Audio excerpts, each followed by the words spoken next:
para hablar del hipotiroidismo lo tenemos al doctor Eduardo Faure en línea, médico especialista en endocrinología. Muy buenos días, doctor, gracias por atendernos. Muy buenos días, al contrario. ¿Cómo les va? Muy bien, muy bien. Sabemos que está en República Dominicana, igual se escucha perfecto. Aquí estamos junto a Paula, Fernando, Silvina Presta es mi nombre, para hablar un poquitito sobre esta glándula tan importante de nuestro cuerpo. Primero, la primera pregunta sería, ¿cuál es la función de la tiroides?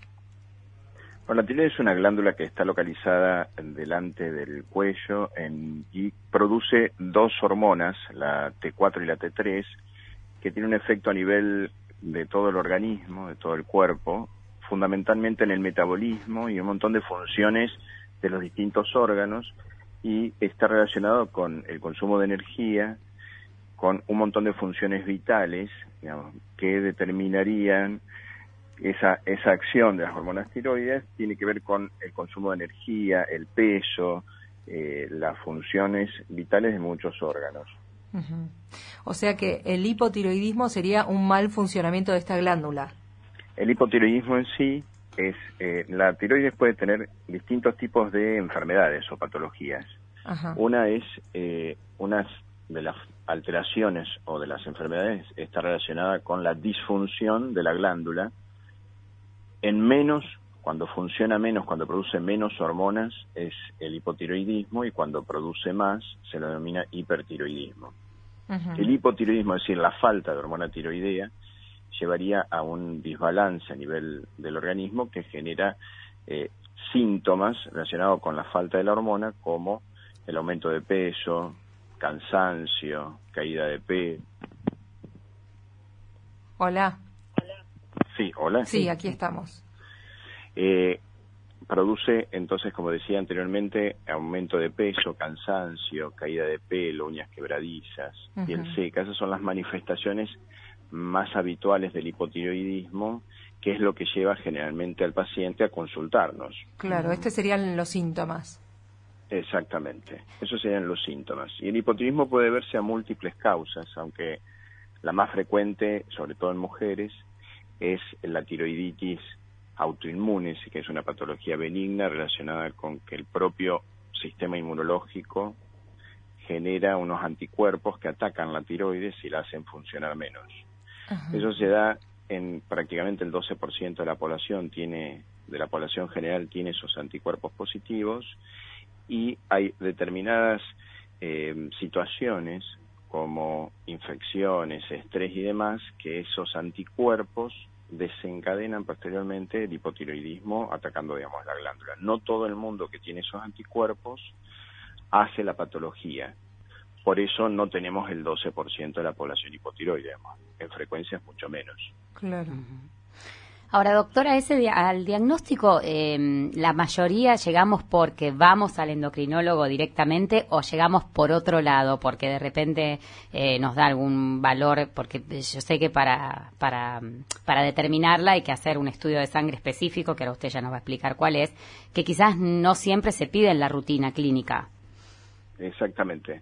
No, en general la derivación o la consulta al endocrinólogo o deviene luego de un antecedente familiar. Entonces hay alguien en la familia que lo padece y por eso, al aparecer algún síntoma, el paciente consulta espontáneamente, pero la gran mayoría está derivado o por el clínico o por el ginecólogo en el caso de las mujeres, o el dermatólogo, que frente a alguna sintomatología le solicitó estudios de sangre, como usted dijo, y que en general eso le hace la sospecha de que pueda tener alguna patología tiroidea.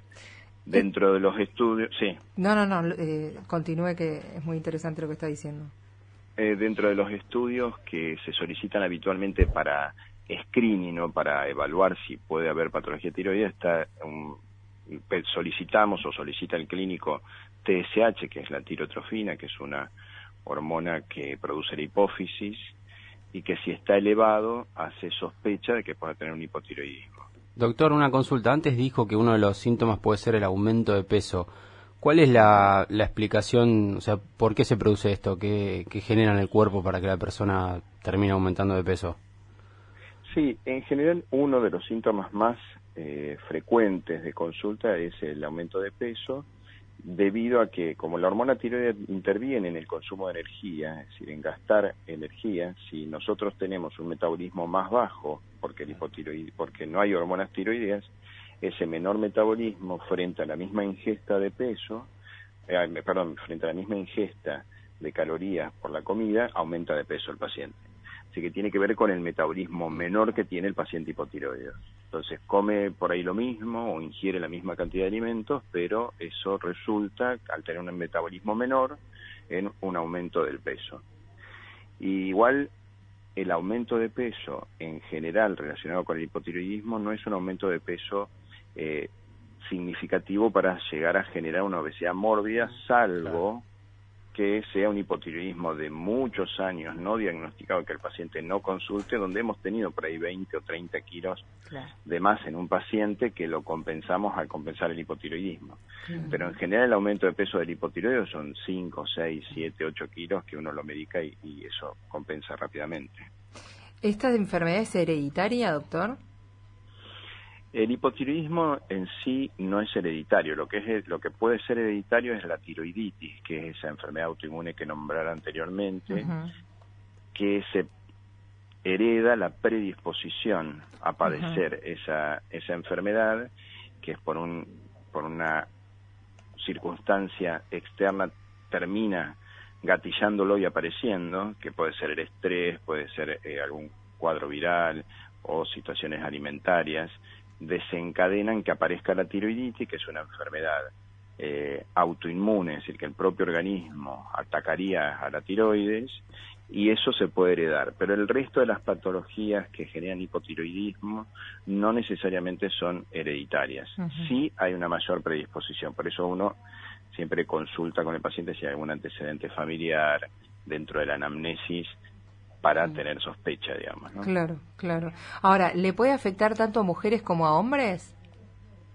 Sí, si bien la tiroiditis es una enfermedad que es más frecuente en mujeres, con una relación casi, te diría, de 20-1, 20 mujeres por cada un hombre, la tiroiditis.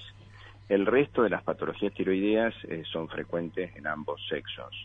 Así que no es exclusivo de mujeres, pero es más frecuente en mujeres. Claro. Y también es más frecuente detectar las patologías subclínicas o las patologías leves, porque en general la mujer consulta más al médico que el hombre. Claro. En general está más chequeada por el ginecólogo, que es el médico de cabecera, y entonces esto se detecta más tempranamente.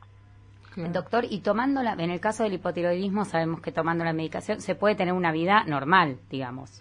Exactamente, es decir, que lo que el hipotiroidismo, que tiene distintas causas, pero la más frecuente, que es la tiroiditis, con el uso de levotiroxina, uno puede compensar el nivel de hormonas tiroideas que está circulando en sangre y tendría una vida normal. Es decir, no tendría por qué afectar el funcionamiento del organismo si tenemos un valor dentro de sangre de hormonas tiroideas bajo tratamiento normal. Porque hay muchos mitos o miedos con respecto al hipotiroidismo y su tratamiento y el efecto sobre la fertilidad, por ejemplo, y demás. Claro. Que si bien es cierto, es decir, que una paciente hipotiroidea no medicada puede afectar la fertilidad, pero hay mujeres hipotiroideas que se embarazan igual y que llegan ya hipotiroideas severas. Bueno, ahí ya es más peligroso que para la fertilidad, para el embarazo en sí, para el bebé. Ahí ya sería para el bebé, exactamente. Claro. Con respecto a lo previo, al tema de fertilidad, digamos, una mujer hipotiroidea bien medicada tiene una fertilidad normal. Si llega a tener valores en sangre normal, no tendría por qué tener dificultad con respecto al embarazo. Y con respecto al bebé, digamos, nuestro mayor objetivo es lograr que durante el embarazo tenga valores de hormonas normales que le lleguen al bebé, ya que, por un lado, el hipotiroidismo no bien medicado puede generar mayor riesgo de aborto en el primer trimestre, o podría llevar a que el desarrollo del bebé se pueda afectar de alguna manera. Se dice que una madre no bien medicada por el hipotiroidismo, el bebé puede tener un menor desarrollo y lograr tamaño más chico o un peso menor del que podría haber sido esperado por genética. Y como afecta también el desarrollo neurológico, ahí está la importancia de que nosotros tengamos la embarazada controlada durante por lo menos una vez en cada trimestre del embarazo. Bueno, súper importante entonces que las mujeres se hagan un estudio antes de buscar un bebé. Bueno, ahí hay algunas guías o algunas sociedades de tipo de obstetricia o sociedades de ginecología que proponen hacer screening tiroideo a toda mujer que vaya a buscar el embarazo. Claro. Entonces le solicitan una TSH y anticuerpos antitiroideos como para saber si estamos frente a una tiroiditis o un hipotiroidismo. Antes de buscar. Antes de buscar. Perfecto. Sobre todo en aquellas mujeres que tienen antecedentes. Es decir, no hay duda que si mamá, papá, abuela o alguien tiene patología tiroidea y va a buscar un embarazo, hay que chequearlos. ¿Por qué? Porque si tiene hipotiroidismo hay que tratarlo antes de que se embarace. Claro. O si tiene alguna patología relacionada, por ejemplo, si son algunas pacientes que tengan antecedentes de artritis reumatoidea o alguna enfermedad autoinmune, está más predispuesta a padecer patología tiroidea. O si tiene bocio o nódulo, es decir, alguna enfermedad anatómica de la glándula tiroides, también habría que chequearlo. Doctor, ¿qué pasa con los chicos? ¿Hay chicos que se le puede presentar esta enfermedad? Sí, en realidad, en cuanto a los chicos, podemos tener diagnóstico de hipotiroidismo congénito, que aproximadamente entre 1 de cada 2.500 a 1 de cada 4.000 nacidos vivos tienen hipotiroidismo congénito, es decir, que nacen con alguna enfermedad que generaría un hipotiroidismo, ya sea por ausencia de la glándula tiroides, que eso se llama agenesia tiroidea, o ectopía de la glándula tiroides. ¿Pueden nacer sin tiroides? Sí, hay chicos que, como reciben durante el embarazo hormonas tiroides de la madre, pueden nacer sin que se le haya formado la glándula tiroides, o pueden nacer con una tiroides muy chiquita en la base de la lengua, así que no terminó de descender en la parte embriológica hasta el sector anterior del cuello. Y ese hipotiroidismo, si no lo detectamos al momento del nacimiento, que para eso se hace la prueba del talón, exactamente, el test de pincharle el talón para detectar el hipotiroidismo, lo medicamos en ese momento y no pasa absolutamente nada en cuanto al desarrollo. Claro. La no detección en ese momento puede generar una enfermedad grave que se le llama cretinismo, es decir, el que genera debilidad mental, baja talla y un montón de trastorno vinculado con el hipotiroidismo congénito no diagnosticado y no medicado inmediatamente. Pero ya eso prácticamente no se ve, el cretinismo, porque con ese test que se realiza el segundo día de nacido, que es el FEI, ¿no? Claro, el FEI. El FEI, el estudio del FEI, exactamente.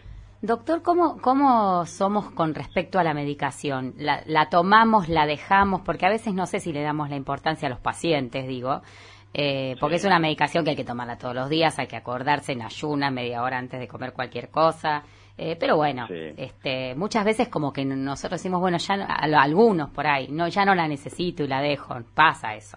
Sí, en general los pacientes son bastante conscientes de la toma. Y la medicación, indudablemente que el hipotiroideo crónico o aquel que no tiene tiroides porque se la operaron, necesita de la levotiroxina de por vida, porque si no entran en un cuadro de hipotiroidismo severo y grave. En general el paciente se termina adaptando porque como es en ayunas y es diario, no tiene demasiado problema. Hay un porcentaje menor de pacientes que no solo con la levotiroxina, sino con cualquier medicación le cuesta ser asiduo en la toma. Pero sí, hay que tener como una costumbre de tomarlo siempre en ayunas, es lo recomendable, sin estar consumiendo durante 2 horas fibras, ni derivados de la soja, ni antiácidos, ni nada, porque eso puede afectar la absorción de la levotiroxina. Pero en general el paciente ya tiene conciencia de la importancia de la toma de la levotiroxina. Claro. Bueno, o sea que... pues aparte lo ayuda a sentirse mejor realmente, ¿viste? Si no, a veces el cansancio. El hipotiroidismo severo, eso como ustedes dicen recién, del cansancio y demás. Aquel que no tiene tiroides, por ejemplo, que porque tuvo algún tumor de tiroides y hay que sacarle la hormona tiroidea para hacer un estudio y se pone hipotiroideo durante un mes, realmente es consciente de las consecuencias de la falta de la hormona tiroidea y en general vuelven siempre a tomarlo en forma regular y no se lo olvida. Claro. Y con la medicación hacen una vida normal. Sí. Exactamente, normal como cualquier otro ser humano desde todo punto de vista. Es decir, hay que tener en cuenta algunas medidas generales, es decir, el paciente mayor que tiene hipertensión o que tiene una arritmia, bueno, entonces a veces hay que ajustar, hay que hacer ajustes finos con respecto a la toma de levotiroxina, pero en pacientes jóvenes sin patologías, si está tomando una dosis acorde a su peso y a lo que encontramos en sangre, hace una vida normal, no tiene mayor complicación. Perfecto. Muchísimas gracias, doctor Eduardo Faure, por su tiempo, por su dedicación y por toda la explicación que nos viene súper bien. Bueno, al contrario. Que tenga una excelente jornada. Bueno, gracias. Hasta luego. Hasta luego. El doctor Eduardo Faure, médico especialista en endocrinología, pasó por Mañana Federal hablando del hipotiroidismo.